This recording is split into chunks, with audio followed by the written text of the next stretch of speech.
Welcome, everybody. My name is Felisa Tibbetts, and I'm Director of Human Rights Education Associates. With my team here, we're very pleased that you joined us for the celebration of Children's Day. This webinar is called Every Right for Every Child, and we're all here because we love children and we are all dedicated to supporting them in claiming their rights and knowing their rights.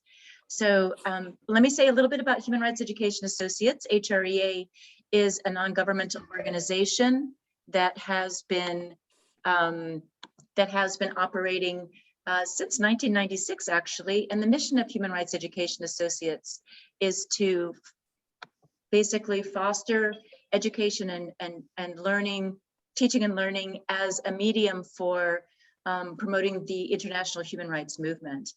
We do that in many different ways. We work with civil society actors, with governments, intergovernmental actors, and we have this year had a series of webinars that's been facilitated by these wonderful associates that you'll get to know a little bit over the course of this webinar. HREA associates, Crystal, Jessica, Serena, and Stella. We have a wonderful set of speakers today for you all. I wanted to mention that we will be recording this webinar. In fact, we've started to do so. So if you would prefer not to have your image recorded, feel free to turn off your camera, but we hope you'll still stay for the webinar. We will be going for about an hour and 15 minutes. The agenda is such that we have, after my brief introduction now, Crystal Wang, our associate who has organized this webinar, will introduce the speakers. We have 3 speakers today. Happily, she'll introduce them to you. Then after the speakers present, we'll have a brief question and answer period, followed by a presentation of the HREA Human Rights Education Associates Online Resource Center for those of you who might be interested to learn more about our resources and perhaps use them in your own for your own self-education or in your classrooms or educational environments if you are educators. So I would like to share with you now a link to the Jamboard, which is a whiteboard app. I think it's in the chat box now. Thank you for adding that. I think it was, yeah, Serena. So if you have a question for any of the presenters, please feel free to go to the Jamboard and put it there. After all the presenters have shared their initial thoughts and messages to you on World Children's Day, they'll go to the Jamboard, have a look at the questions and select a few to answer. So in advance, I want to apologize that not all the questions that are going to be there will be able to be answered by the presenters, but please, we'd love to see your questions in any case. So feel free to pop into the Jamboard again at any point, and we'll come back to that later in the webinar today.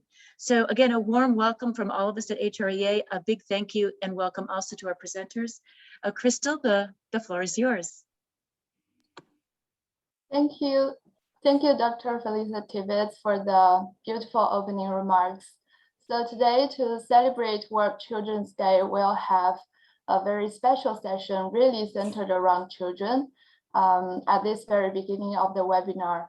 This will include a mini gallery of children's artworks from Seoul International School and a presentation by our special guest, child activist, Ms. Bhumika Devi. Now I will first pass the mic to my colleague Jessica, who will be presenting the artworks on behalf of her students from Seoul International School, South Korea. Jessica, the floor is yours. Thank you so much, Crystal. Okay, will you share the slide or will I? Okay. Okay, thank you. Welcome, everybody. So as my colleague Crystal mentioned, we have some artwork from children from Seoul International School, where I presently work. And we have 3 students' artworks today. And when we put this challenge to the kids, we asked them what human rights meant to them. So we have 3 participants. The first one comes from Kari, who's 8 years old. And when she thinks about human rights, she thinks about the environment and she thinks about taking care of climate. So next we have her brother, Asher, who is 10 years old. And when we asked him what he thought about human rights, he thought about the Black Lives Matter movement, and he thought about everyone, no matter who they are, having equal rights. And last we spoke with Frida Green. And Frida is 10 years old, and she came up with a really creative way to show us what she thought human rights meant. She put stamps from all over the world around this image of a person. And to her, she felt that human rights meant that everyone across the world was treated equally and fairly with the same rights. So these are really creative and clever artistic interpretations from a couple young people. So yeah, I hope you really enjoyed viewing this gallery with us. Thanks, Crystal. Thank you so much, Jessica, for the brilliant children's stories. I'm really impressed by the creativity of the young kids, and I hope we could have more chances to engage children at the center of their human rights learning experience like this. So it would be my great pleasure to introduce now our special guest, child guest, Miss Bhumika Devi. She is a 12-year-old activist, peace builder, and co-founder. She has founded Children 2030 Foundation and various change-making initiatives since the age of 9, and will be launching her first climate change news TV channel, Voice of Mother Earth, in the upcoming December. She will be sharing her unique insights in human rights with a focus on children's rights. So welcome, Bhumika.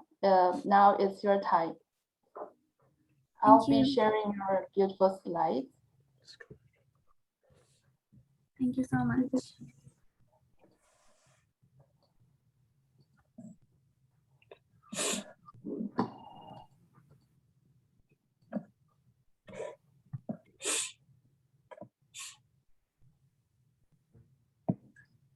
So here we begin with my presentation. Every child has rights. Every child has equal rights.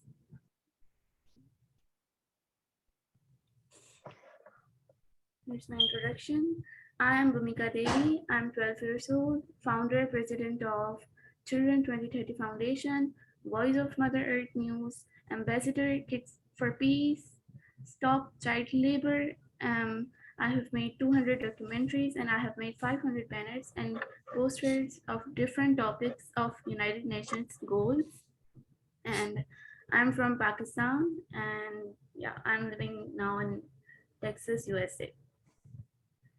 These are my projects for children. I'm running 3 free schools for children, especially those children who cannot go to school, but I think education must go to every child. I'm arranging Kids for Peace events from 2018 to aware the world, and kids can kids can play the role about spreading the peace on earth and give the message to the world that children suffer a lot of unpeaceful world.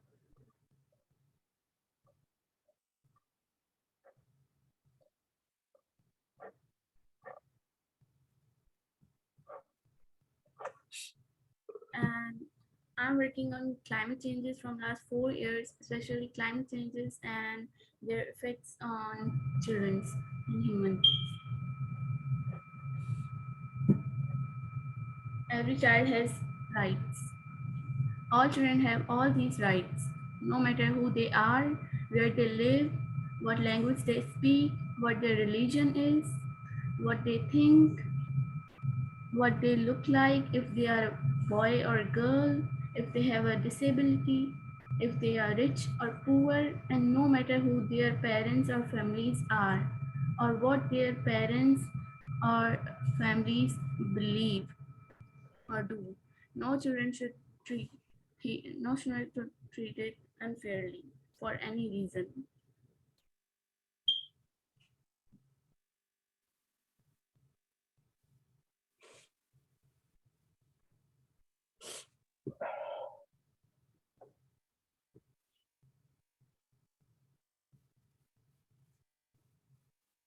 Every child has rights. all children are equal and have the same rights. Every child has the right to basic needs. Every child has the right to access what they need to have a good life. Every child has the right to education. Every child has the right to play and enjoy their young youth. Every child has the right to live in a productive environment. Every child has the right to good governance. And every child has the right to freedom and peace.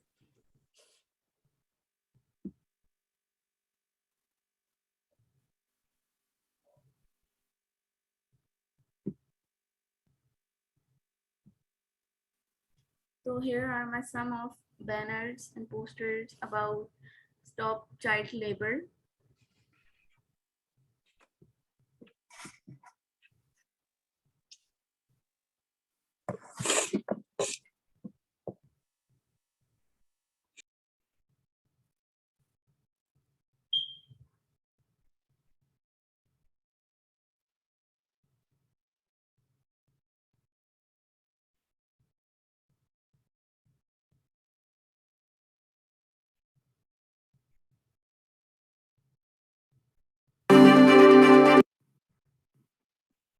So here is my news TV channel coming soon, VOME News, Voice of Mother Earth News.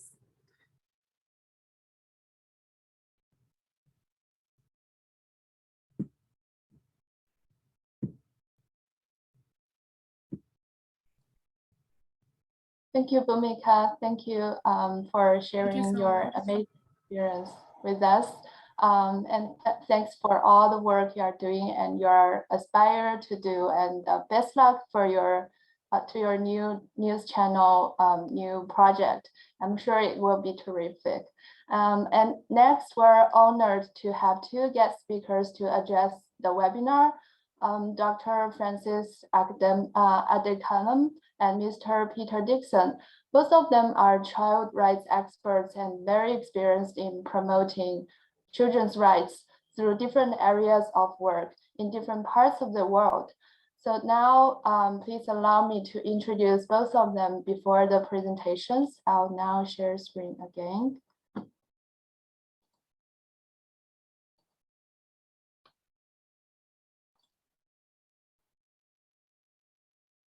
So Dr. Francis Adaikalam is an assistant professor in the Department of Social Work at Loyola College in India. Since 2018, he has been a member of the Child Welfare Committee in the government of Tamil Nadu. He has been involved in several international and national evaluation studies and policy-based research concerning children, supported by the government of Tamil Nadu, European Union, Canada, and UNICEF, among other institutions and organizations. Mr. Dixon has been working as an independent consultant and trainer on child rights with many development practitioners in diverse settings to help them understand and apply rights-based principles and concepts to their work. This includes as an instructor with HREA, delivering e-learning courses for child rights-based approaches, child rights situation analysis, and child safeguarding. Since 2014, he has been project consultant for a collaborative project by Child to Child and Oak Foundation, supporting 60 Oak partners working in the field of child abuse in Eastern Europe and East Africa to strengthen their application of 6 child rights-oriented principles in their work.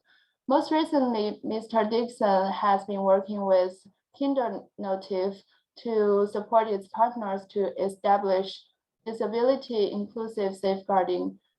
Thank you both for coming, and Dr. Francis Adaikalam will be presenting first. So welcome, Dr. Adaikalam. The floor is yours. Thank you, Crystal. Can I have this? Yeah, I will share my screen.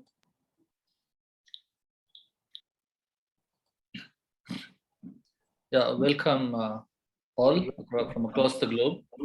We are in India right now in the evening time. Can I have the next slide, please? Well, just to give you a perspective about, I'm going to talk mostly on the Indian scenario, as well as the experience that we have it in India. If you look at just to give you the map, as well as how India is actually positioned across the globe.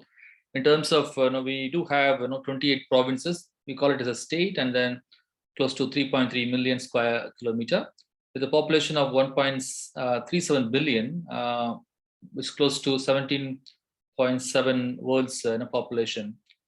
And also the density varies across because we do have. If you look at the grid that I have given, we have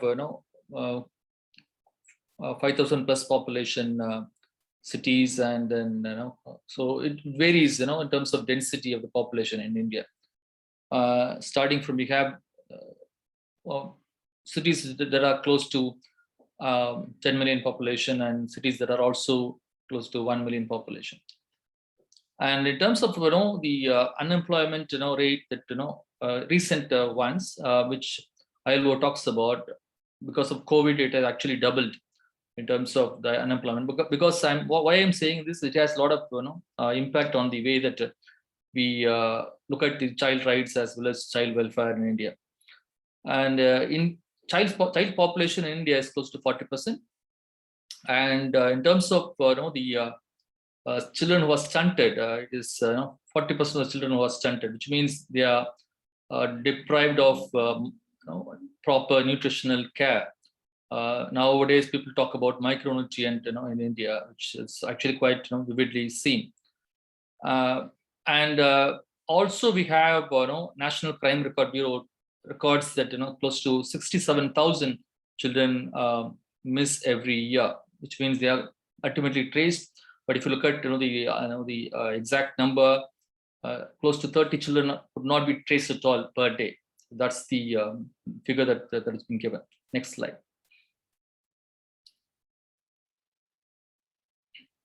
Can I have next slide? Yeah. This is the situation right now we are in. We have evolved from 1991. I'm focusing on from 1991 because 1991 was the time in which India introduced a structural adjustment program, which means we have liberalized our economy, we have globalized our economy, and from that time onwards, we have multinational companies coming in large numbers in establishing its offices, especially the software, as well as all the internet-based companies. But still, we have close to 90% of the informal labor that is still prevalent in India. And in recent times, the gig economy has actually gone bulged over in terms of Ubering, as well as the Swiggies and Zomatos, the delivery services which are to the people. So it is actually increasing the whole informal labor in itself. We do not have very comprehensive plan as such. We do have some social care plans from the federal as well as from the provincial governments, but we do not have a comprehensive plan. And this is also important for a child care, because if we do not have a comprehensive plan, then it actually hits very hard for the children. With regard to COVID, we have close to 7,000 fully orphaned kids across India. It's up to 31st July 2021 data, which was given by National Commission for the Protection of Children to the Supreme Court of India, and 70,000 single parents. I think children have lost their either of their parents. Even though enrollment has increased over this COVID period to the government schools because of the loss of livelihood, which has also been reflected. But still, we do have a digital divide that is actually costing children. In fact, the UNESCO's report, the recent one, is saying every child should have every child should have a classroom. Each child should have a classroom as well as teacher. That's the slogan that they carried out on this particular aspect of it. So in terms of access to education, is still a challenge, but some states are really doing good, but some provinces, they do have still challenges with regard to access to education. Next.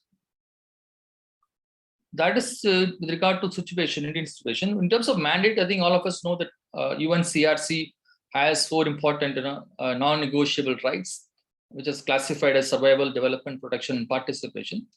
And UNICEF's core idea in recent times is, I think I'm going to focus these 2. First, protection of sexual exploitation, as well as child safeguarding. That's my focus of my presentation now. That's the reason why I'm focusing on these 2.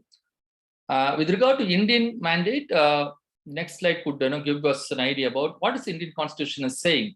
Indian Constitution is actually saying about 3 important aspects. One is Article 15.3 talks about India could develop a special provision, special laws for children and as well as for women, because the right to live with dignity is one of the sacrosanct for Indian Constitution. In fact, they even interpreted that right to live with dignity includes right to have a care, right to have protection, and also it also specifically talks about right against exploitation in terms of child labor, exploitation in terms of forced labor, exploitation in terms of multiple other forms of sexual abuses that are also children are actually subjected to. So that is the mandate. Based on this mandate, we have developed 2 or 3 important. We have a number of legislations, but I'm going to focus only on 2 important legislations for us to understand, which would actually give us an idea. Next slide. That one is the Child Labor Protection Prohibition Act 1986, well before the India signed the UNCRC. And as well as the second one is POCSO Act, Protection of Children from Sexual Offences Act 2012. The last one is Juvenile Justice Act, which is actually recent one, which actually gives a kind of overarching powers for the administration to work, as well as for the police, as well as for the judicial body to have kind of provide care and protection across children in India. So that's very, very important in from 2015 onwards. So because based on that only, the whole establishment of child care institutions, child care protective measures have actually evolved, in very, very strongly in recent times. Next slide. This is just to give you an idea about, even though we have signed the UNCRC, still in our legal system, we have multiple definitions for children in itself. So that is one of the complexity that we need to understand. And the whole of the child care mechanisms, child welfare mechanisms, are actually evolved, having difficulty in terms of interpreting as well as implementing how the child could realize its own rights. So just to give you an idea about how different legislations in our country have defined age for children. Next.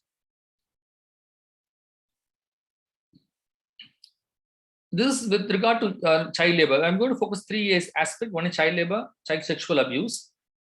These 2 aspects are very, very core and important, because still we do find child labor that is actually coming out very, very strongly in India. These figures that I've showing here, from the Census India. Census India is taken once in 10 years, decadal Census India, and from 2011 I have taken this figure because we do not have any recent census with regard to this child labor. Still it is very, very high. They say that it is maybe 1/4 only it is covered. Some of the activists and child rights activists, if you talk to them, they say that it is only 1/4 of the child labor that are actually been covered. But still, this is very, very important for us to understand, because increasingly the child labor cases also not only in the traditional labor form. Traditionally, it was in manufacturing industry. Traditionally, it was in agriculture. Now it is slowly going into the service industry. The next slide would give you an idea about how the child labor is actually moving towards the service industry part. Next slide could give an idea. Next two slides, just quickly. In 2001, it is showing agriculture, but in recent times, these are all the areas where the service industry is actually quite vividly seen because of the economy. Mostly in the cities, I would say, where the movement of child labor from the core agriculture and manufacturing into more of a service industry. Remember, service industry is also providing huge volume of labor, as well as also it supports more than 50% of India's economy in recent times. Next. Just to give you an idea again, this is about non-farm employment, where children are actually employed. Next. Yeah, this is the state-wise record. I'm talking about only the official records that are actually produced by the government to the Indian Parliament. I'm not talking about unofficial ones, which has not been covered. If you look at the last column, it's called rescued column. There'll be a number, I think more than 10,000 number. But in terms of the violations and prosecutions, quite low. So that is the other issue that in terms of how, even though there are large number of children are rescued, how these are actually getting into active prosecution. That's a quite challenge in recent over the years in India. Next. Next is child sexual abuse. With regard to child sexual abuse, close to 32% of the crimes that are committed against children are child sexual abuse. In fact, there is an up in terms of sexual offenses against children from 19% to 22% as compared to the other crimes against children. And child rape constitutes 50% or 55% of the POCSO cases in India, and the conviction rate is quite not very good enough for. I'm giving you only an average conviction rate. It differs from the province to province. For some provinces, the conviction rate is quite in single digits. Some provinces is actually going up to 60 to 70. But it's a kind of average figure that I'm giving you on this aspect. Next. So having said this, what I mean, because of my experience in Child Welfare Committee, I found that there are issues with regard to children who are at risk. One is most of them who are come to the doors of the justice, criminal justice system, are primarily coming from a low socioeconomic background. Either the parents' economy is totally shattered, where the child has to go and work, or they come from a very poor environmental factor where they have no other go, because they are getting into that particular environment and they cannot even go come out of it. Second thing is dysfunctional home family that I also see quite vividly that has actually been happening. The family is not supporting the child. The family is dysfunctional, and there is divorce happening, there is domestic violence happening at home, that actually has a lot of impact on the child's behavior as well as their own risk is quite high. Third is person with disability. It is unattended area so far with regard to person with disability, okay, especially the children not being touched much in India. And because of these children who do have low self-esteem, as well as they have been isolated because of the penetration of the internet as well as the mobile phones in India, where children are becoming much more isolated. They call it as the Indo generation nowadays. Francis, I'm sorry to interrupt you. I just want to let you know you have just a minute left. Yeah, I'll finish it now. Thank you. Next. This is where I come in terms of Child Welfare Committee, because Child Welfare Committee primarily focuses on need for care and protection, and whereas if the child is in conflict with the law, they go to the different board. Next. They're invested with the powers of the magistrate, which would actually take care of the care, protection, and treatment. The next slide. And they can place children across board with regard to open shelter if the child is not able to find their parents, and then to the child care institutions if they have or specialized institutions for the adoption, or we can also declare somebody as a fit person and then place them there. Next. And in terms of non-institutional care, we can actually give us sponsorship care, foster care, not been taken much in India. Foster care is not been good takers for in India. Next. Yeah, the way forward, just to give you a last one, I think we need to have a lot of convergence approach, not only here, but also across. Child lane is one of the important example, I would say, with regard to convergence. The dark web is still a challenge. Substance abuse, I could see, is not an issue with regard to state control, as well as regard to state operation across the globe. With regard to community, that's where the social work has come in. The best interest of the child must be taken into. I would feel that community-based protection is much more stronger, must be advocated, including the local governance for that matter. Individually, parental responsibility and quality time with child matters a lot. Parent supportive role must be given more for children. Last, I suppose, yeah, I think we must be silent no longer. We must listen to the young people, and we must act now. That's the State of World Children 2021's caption. And with this, I end. Thanks for the opportunity. And if you want to connect with me, you can connect with me. Next slide would give you my contact detail. Thank you.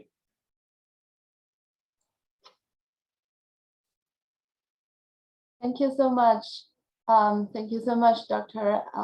Adaikalam, for the wonderful presentation. I really appreciate to have this insightful part in our conversation of children's rights. So now let's give our warm welcome to Mr. Dixon for another exciting presentation. And because of the internet connection, I will be sharing the pre-recorded video, and then he will be joining us in the Q&A session.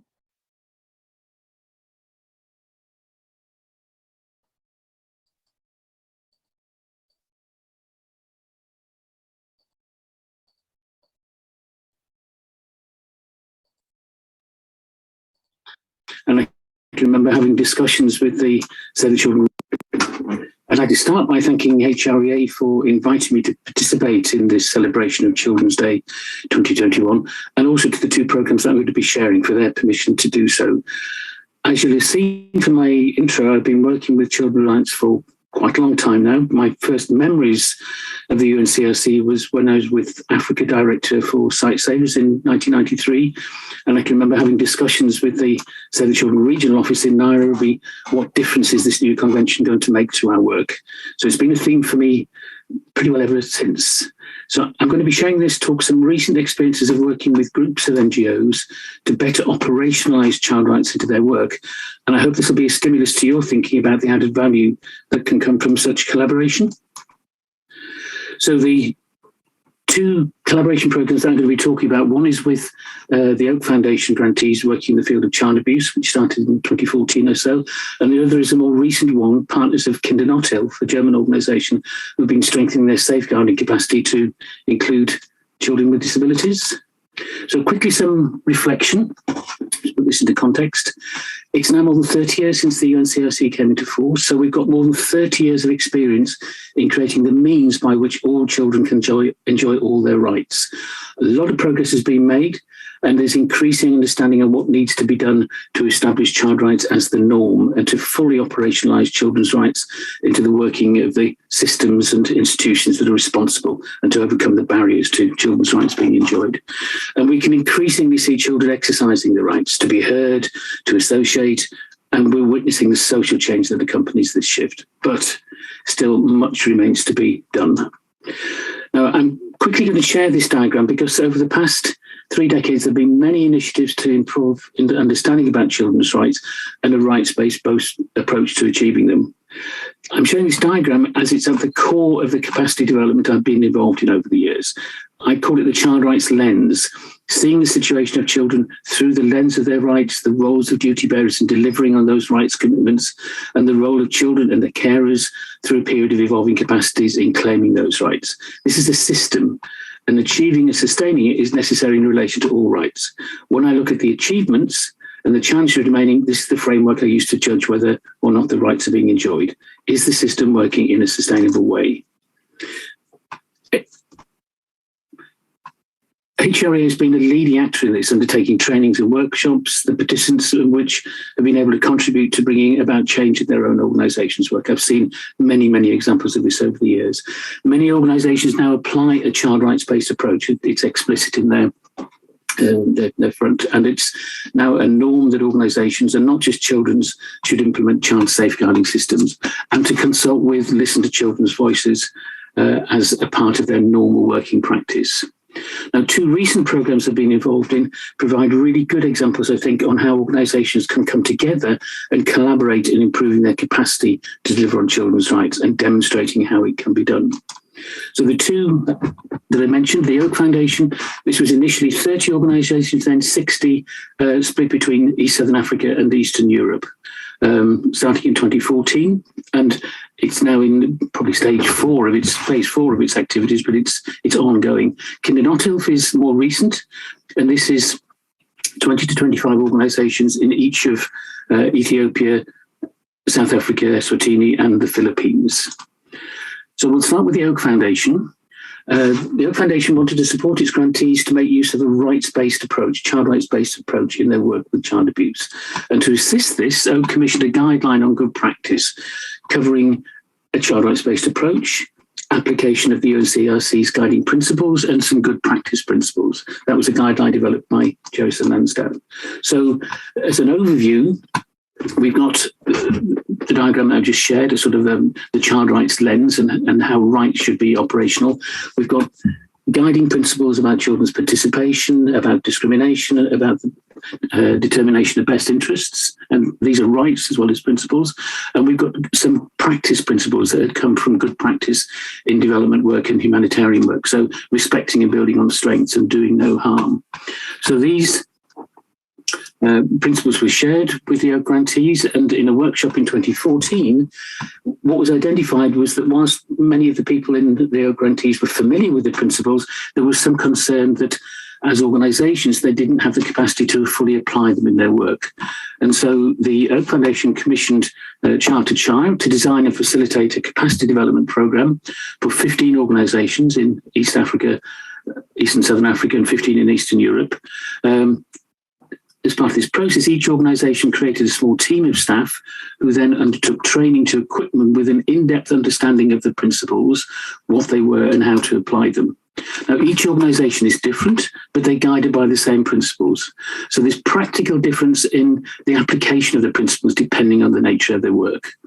So each team took their organisation through what we called a benchmarking exercise, and that started with sitting down with basically a management group and thinking about what would their organisation look like if it was fully applying the principle. What would it look like? What would be necessary in terms of capacity, skills, knowledge, systems to meet that rights holder duty bearer relationship across the board? Step 2 is to then say, well, what does it currently look like? Are we completely achieving it or not quite, or are we actually doing nothing? Step 3, identify what needs to be done to improve, and step 4 is to come up with an action plan.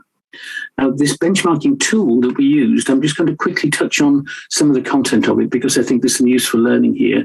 In order to operationalise that rights holder duty bearer system across the organisation, 3 domains were considered. Institutional ownership, so were staff and board members understanding and commitment of their competence and application? Was there support to partners of the 6 principles? Whether the organisational strategy in place, inclusion of the 6 principles in the mandate, the mission, the vision, the policies, the strategies, the tools and guidance to staffing. And the third one, programme development. Were the 6 principles applied in the processes of developing programmes in situation analysis, project planning, design, implementation, and so on. So what this looked like practically was that the organisations went through an exercise where they did research on their current capacity. They looked at each of the 3 areas, institutional ownership, organisation strategies, programme development, across each of the principles and looked to see the degree to which it was actually being applied. Was it being fully implemented in each principle? Was it being mostly, partially, or not at all? And so when the organisations completed their benchmarking, they would end up with a coloured picture of how they were. So a dark green, child participation here, board and clear members have a clear understanding? Yes, the organisation felt they were fully on board with that. Orange would be something's being done, but there's probably quite a long way to go. And red was this isn't something that we have been doing. So it was a very good visual prompt to organisations. What these look like if you add them all together was each of the columns. One column will be one organisation. And what you can see here is we brought organisations together to share their benchmarking findings. And you can see here across 4 organisations, there's a variety of levels of capacity. That's just 4 organisations. Imagine that on a wall with 12 organisations in a room. It's a very stimulating tool to identify strengths and weaknesses and look at themes that might be there. So it was possible to look at this and see where there were areas that many organisations shared a feeling that they were in need of improvement, or that there were particular areas where there was existing strengths that could be banked upon. So this exercise was a very good example to me initially of people coming together and doing that sort of sharing. It's continued, action plans were developed, the organisations involved continue to collaborate in developing training content for their staff, and there's much of that now available online on their platform. There are online courses, workshops undertaken, there were shared case studies of how best to apply the principles, shared examples of good practice. They were meeting together on a regular basis, initially regionally, but then we brought together the Africa and the Europe regions. Lots of cross-fertilisation about learning, of ideas and thinking, taking forward ideas about good practice, how it should be done, how it could be done. And they're now in the position where they're sharing with the wider community. And in the last couple of years, we've instituted an open access course, which is available, and the link can be shared with you. The group of the 60 organisations has a platform for sharing. And so it's an ongoing sharing exercise. We asked as part of the preparations for this talk for if any of the members had any comments on the programme they've been involved in. We'll be sharing this PowerPoint with you afterwards so you can read this in detail. But you can see this is Uganda's TPG organisation. If I just pick one of them, the 6 principles have provided thought processes for developing, reviewing and validating implementation guidelines that uphold child rights, as well as resourcing for child protection policies in alignment with national plans and emerging concerns.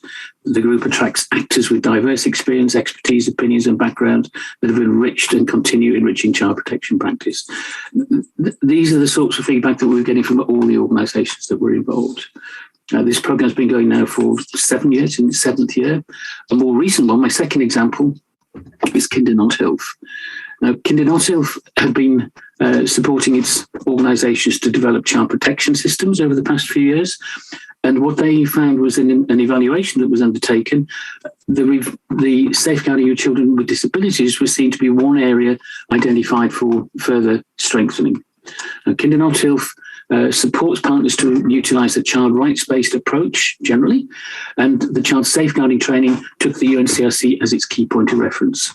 Children with disabilities are explicitly identified in the UNC, so Article 23, but the additional thing which we've been incorporating into the capacity development programme is that since 2006, the rights and responsibilities of duty bearers have been further elaborated in the UN Convention on the Rights of Persons with Disabilities for children with disabilities. So practically, we were asking organisations to think about what would they need to have in place, the skills, the knowledge, the systems, the policy, leadership, in order to make a reality of the rights of children with disabilities, and how to apply the principles established by the UNCRPD as well as the UNCRC. So a focus on UNCRC rights and principles, plus the rights of children with disabilities established with the new convention, and guided by the UNCRC's principles, plus the principles established by the Convention on the Rights of Persons with Disabilities. Now, I'm not going to go through these in detail, but there's a range of principles which are reflecting the sorts of challenges that need to be overcome in order for children with disabilities to fully enjoy those rights. And practically, one of the ones that we want to particularly to be thinking about as we were going through this programme was the participation of children with disabilities in the process that we're being involved. And so for participation of children with disabilities, it may require different communication methods for some children, and appropriately trained and equipped staff may be needed. And so we were starting to think about this right at the very beginning of this programme. How could it be brought in? So an initial capacity development process was planned in a similar way to the Six Principles project to equip a team in each organisation. It was planned to take place in a 3-4 day workshop setting, but this unfortunately wasn't possible due to COVID. So we adjusted the programme to utilise an online blended learning methodology over a 6-week period with 10 to 12 participating organisations in each country. And that included weekly readings, resources for the individuals involved, looking at issues of disability, changes in approach to disability. So we've moved from the charity approach through the health approach, social approach, and now a human rights approach. Understanding the UNCRPD and understanding the CRPD principles.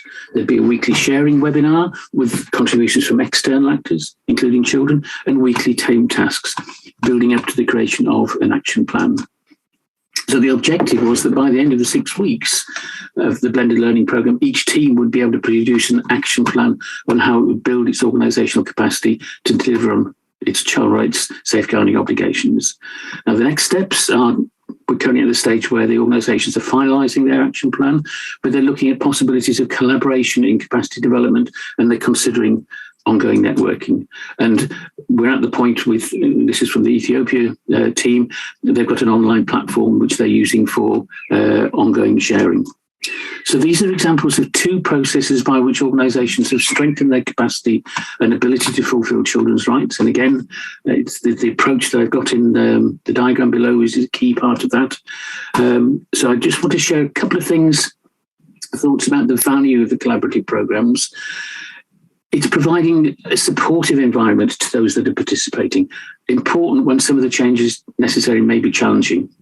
It's an opportunity for organisations to create relationships of value during the process itself, but also afterwards in collaborating on, for example, advocacy. And it's building an experience base and evidence of what should be done and what can work that can be shared with the wider child rights community. So 10 to 15 organisations going through the same process at the same time, having the opportunities to bring their experience and insights to the group, to exchange ideas, share learning and insights. It's bringing significant value added both to the individuals involved and to the organisations and to the journey we're all experiencing to achieve child rights for all children everywhere. I'd like to start by thanking HREA for inviting me to participate in this celebration of Children's Day 2021, and also to the 2 programmes that I'm going to be sharing for their permission to do so. As you'll have seen from my intro, I've been working with children's rights for quite a long time now. My first memories of the UNCRC was when I was with Africa Director for Site Savers in 1993, and I can remember having discussions.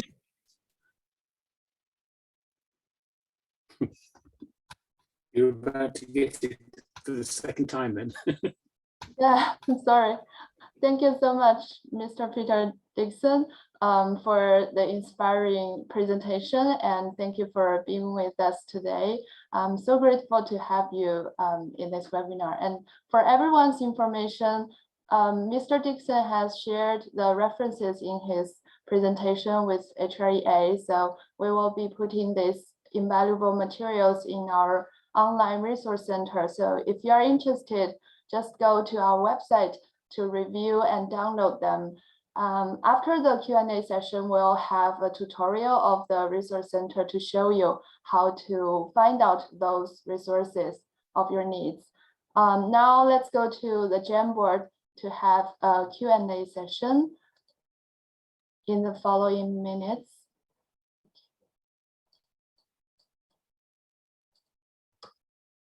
Sorry.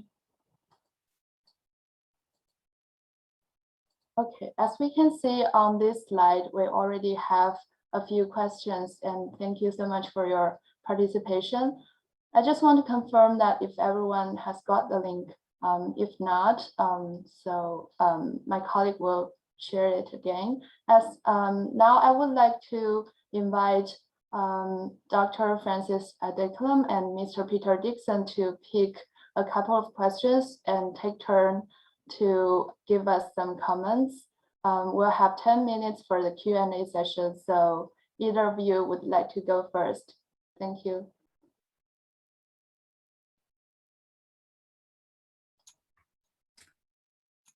Francis, would you like to start?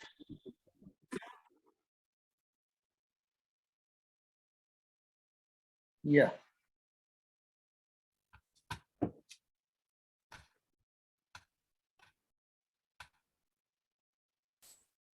Yeah, we'll start with, what role does education play in promoting child rights?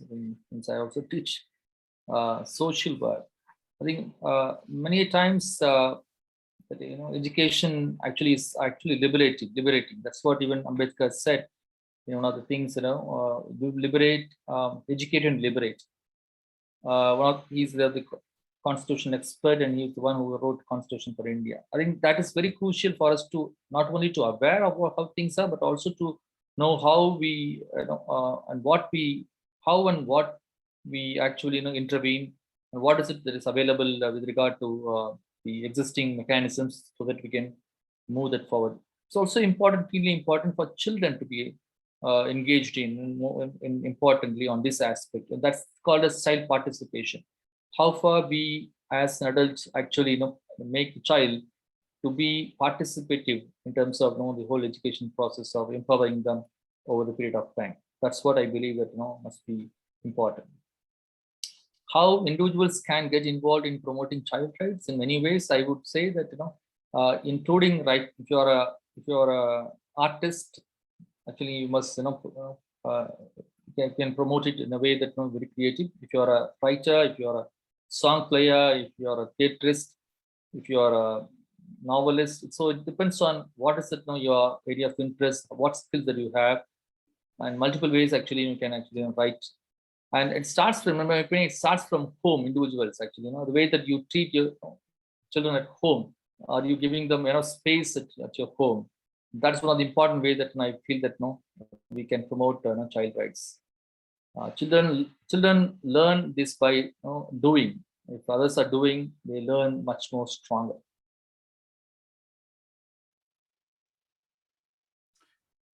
And if I can add to that, Sure. Francis, I think one of the questions I'd invite anybody to think about is if they have any contact with children, do they have any responsibilities in relation to any of the rights children have? And it could be something, you're involved in decision making that might impact on children's lives. And so you as a duty bearer have a responsibility to be thinking about how might it impact on them, and have we got the right process in place to be able to make a decision that will be actually in their best interests. So very rarely, I think, do people have lives and jobs that don't have children involved in them. So I think my suggestion to everybody is learn at least the basics about children's rights, what children should be able to enjoy, and then be starting to think about it in relation to the things that you do in your life, starting, as you said, with your responsibilities as a parent. And I found it quite interesting to reflect now that we're now at a time where children who were first empowered with rights 30 years ago are now themselves parents, bringing up their own children, and you've got a generational change happening there. And we're almost at the point now, in fact, in many situations, grandparents, were born at a time where they just got their rights. And so if we keep reinforcing this generation by generation, we change the way that what people think is should be done. And I think one of the other things that I'm becoming very aware of is that when you see people meeting their responsibilities, if they're demonstrating what should be done. I think that's a quite sort of strong way that anybody can get involved in promoting children's rights. These are one of the other ones I picked up on when it was printed. When children have civil rights, just like adults, children do have civil rights. They have the right to be heard. They have a right to good process, but it's nuanced because we're talking about a human being through the ages of from a baby to an 18-year-old. So it's not quite the same responsibilities on duty bearers to meeting their responsibilities to children's civil rights. And I think that's another thing that it's good to be thinking about just as an individual. How much do I support children to help them get across the points that they want to get across?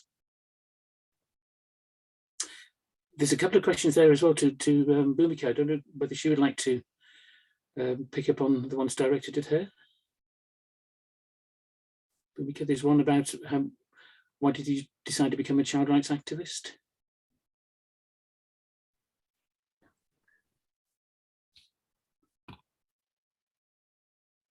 So why did you decide to become a child rights activist? What issues are most important to you? When I was 8 years old, I was thinking I was watching children suffering a lot of issues and rights. Therefore, I have decided to work for children rights.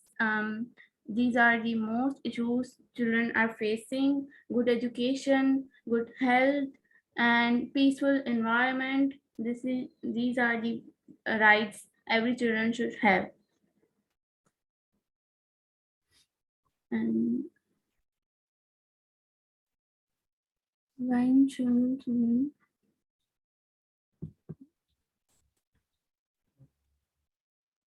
yeah.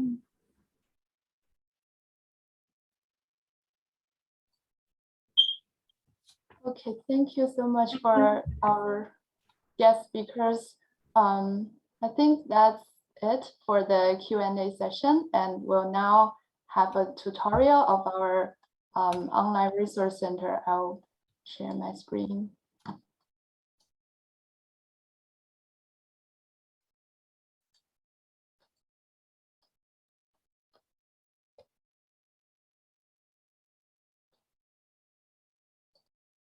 I'm sorry.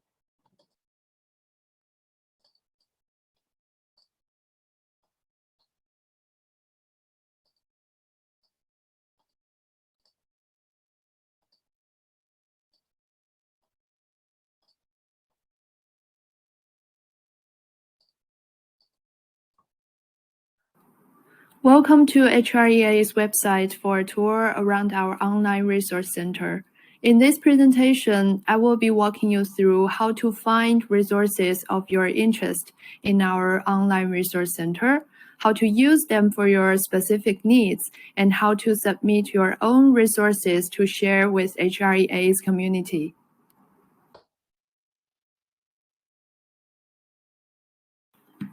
Now follow me to start the tour from the landing page.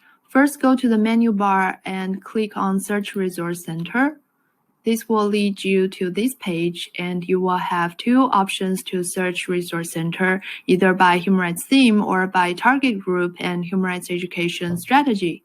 If you only have a broad concept in your mind, we provide a third method to search for the right resources for you. You can simply type in a word or a phrase like youth in the search box and run a keyword search across the whole website within seconds. Let's try these methods one by one. Firstly, if you click on Human Rights Theme, it will take you to a page where you can find various categories of human rights topics, such as approaches and instruments, context-specific themes, fundamental freedoms, fundamental rights, etc. Under the category of population, you can find the theme of children's rights, for example. Then what we need to do is to check the box next to the theme, and the page will be automatically refreshed with 55 results showing up right below the categories. Scrolling down to the bottom, you can find that we have 6 pages in total, and here is the access to the next page. Here, let's take a look at an example of how we could use each of the search results. For the purpose of today's webinar, let's go to this one, Child Rights Situation Analysis Guidelines. It is a really good example of educational resources on children's rights, which was written by our guest speaker, Mr. Peter Dixon, for Save the Children staff and partners. On this page, you can find the basic information of the resource, a URL that redirects to the original source of the material. According to the description, these guidelines draw on a wide range of experiences and provide tools and resources needed to develop a child rights situation analysis, especially in challenging situations. Through the file link here, you can easily access the full version of this document and download it to your own computer for later use. Back to this page of human rights theme, if you have a more specific target to search for, I would recommend an advanced search function, which allows you to apply multiple themes at a time. For example, if you are looking for resources on child trafficking, you may want to check both human trafficking here, as well as children's rights here. As we narrow down the focus of target resources, it helps to filter out 16 results only, such as school units on child trafficking, dance project, handbook, resource book on the same topic. The second way is to search by target group or human rights education strategy. If you go to this option, it brings you to a different page. Here you can choose from a variety of target groups or HRE strategies, which are further broken down into subcategories to help with your search. For example, if you need to find something for human rights education in primary schools, you can check formal education first as a broad scope, and then select primary school under that category. Let's see, it brings up 43 results according to a request. In this way, we can also find out many resources on children's rights that can be utilized in primary school settings. For example, this is a series of lesson plans developed by Oxfam for English curriculum at primary level, which seeks to improve learners' language skills while making children's rights learning both relevant and interesting to the young kids. On this page, you can basically find the same structure of information as we have seen in the last example, including the author, publication information, URL, language version, description, human rights themes, etc. As always, the file links provide the easiest access to the downloadable documents of the series. But sometimes, in addition to having the documents handy, you may also want to know more about the resource. This is when you need the URL. It takes you to where the resource comes from, like Oxfam's website, which helps to expand the user experience of HREA's Resource Center.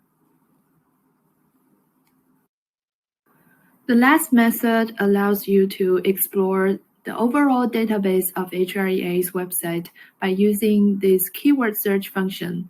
Let's try it as well. For example, you might want to get prepared for Children's Day, so you can search the keyword children by typing into the box. These results are the widest range of children-related contents across HREA's website, including those within the online resource center, such as lesson plans, toolkits, multimedia resources, among other educational materials that support your activities around World Children's Day. At this point, I would like to share a very popular example of child rights teaching material, the child-friendly version of CRC. As you can see on this page, this resource is a collaborative work by Child Rights Connect and UNICEF, which has been frequently adopted in diverse settings of human rights education. What's a little different from the previous two examples is that this resource has more than one language version, including all of the 6 official languages of the UN. Accordingly, we have multiple file links down this page where you can get different language versions to address your needs. That's all for the tutorial of how to use the online resource center. Now let's go to the STEM tab at the top of the landing page and find the place here to share your own resources with HREA's community. To make the submission, all you need to do is to fill out this form, paying attention to these red marks, which are required information of your resource. You can either upload the document or just provide a link to it if the file is not readily available. Finally, click on the Submit button to complete the whole process. With your submissions, we'll be able to keep updating and adding to HREA's online resource center. Thank you in advance for your great support and contributions. That's all for the tour around HREA's Resource Center. I hope you enjoyed it. And now I would like to invite Dr. Tibbetts to conclude the webinar. Thank you. Thank you, Crystal. Thank you for that terrific video orienting all of us to the use of the Online Resource Center. I would like to reiterate Crystal's invitation to all of you to consider submitting resources that related to human rights that you'd be ready to share with a wider community. So thank you so much, Crystal, also for moderating and organizing this webinar. Well done. And a warm thank you also to Francis, Peter, Bhumika for taking time out of your day today to join us and the guests that were here. We have recorded this webinar and it will be made available on HREA's website for posterity. So I know some people had to leave already 10 minutes ago because we had originally indicated this would be just 10 minutes. So they're not here to hear me say, if you want to listen to the rest of the webinar, go back. But in all of the webinars that we've been having, and we have a monthly webinar series, all these webinars are available on our website. And the next webinar that we'll be holding will be, not surprisingly, for International Human Rights Day. International Human Rights Day, let's see, it's December 10th. And the webinar that we'll hold will actually be on Human Rights Days. That's a Friday. And our focus will be freedom of expression with a focus on the right to protest. So we're organizing that webinar now. Stay tuned for an announcement on the HREA listserv about that upcoming webinar. And also just to let you all know who are here still, that if you have registered for this webinar and you are already not, if you're not already on the HREA listserv, you will be added. So I just want to give you a heads up about that. If you would prefer not to be on the listserv, you can of course easily unsubscribe, but the plan is to add you to the listserv so you can be kept informed about future webinars, as well as information and opportunities at large in the human rights education global community. So thanks so much, Crystal, again, and to the speakers. I would like to invite those of you who are who joined us today to give feedback. Serena has put in the chat box a link to a Jamboard that we've created, and there's a page there for you to use a post-it note or just regular text to give us feedback. What did you think about the webinar today? What did you like about it? What maybe we could do better? I think there's also a Q code for a feedback form that you're welcome to use if you prefer to use a more structured format for giving us feedback. Any kind of feedback and any form you'd like to give to us, we're happy to get that. We have in the chat box already placed the emails for Dr. Adaikalam, excuse me, Francis, and also for Peter Dixon. So I've taken the liberty, Francis, to share your email address. I hope that's okay because there were people asking about it. Good. So if you've been with us for most of the webinar, you can scroll back in the chat box and you'll find the email contact information for Francis and Peter. Bhumika, if you're welcome to have people contact you, please feel free also to put your email in the chat box. It's up to you. No one takes offense if you would prefer not to do that. Bhumika, thank you so much also for taking time out of your day to join us today and for the wonderful work that all of you are doing. All of you speakers are so inspiring, and it's so, I'm so grateful for each of the work that each of you are doing. I think, Jessica, you had something else that you wanted to share with everyone? Yes, unfortunately, we've discovered during this session that the PDF file is unable to be attached into the chat box. So Crystal has kind of indicated ways that people can stay in touch also in the Jamboard. So we'll have to go with that for now. That's sorry. great. No, that's fine. I wasn't sure. So yeah, we'll be putting on the listserv and on the Jamboard is some information about how to keep up with us. We're on Facebook, we're on LinkedIn, we're on Twitter. Thanks for all the HREA associates to help us with social media. So I guess that's it for today. So thank you, everybody. Wishing you a wonderful rest of the day, however much of the day you have left. And tomorrow is officially World Children's Day. So I hope that we'll all, each of us, do something special to remember how important it is to support the children in our lives, and those of you who are still youth, for working in solidarity with other children and youth to promote the rights of children globally. Thanks, everybody.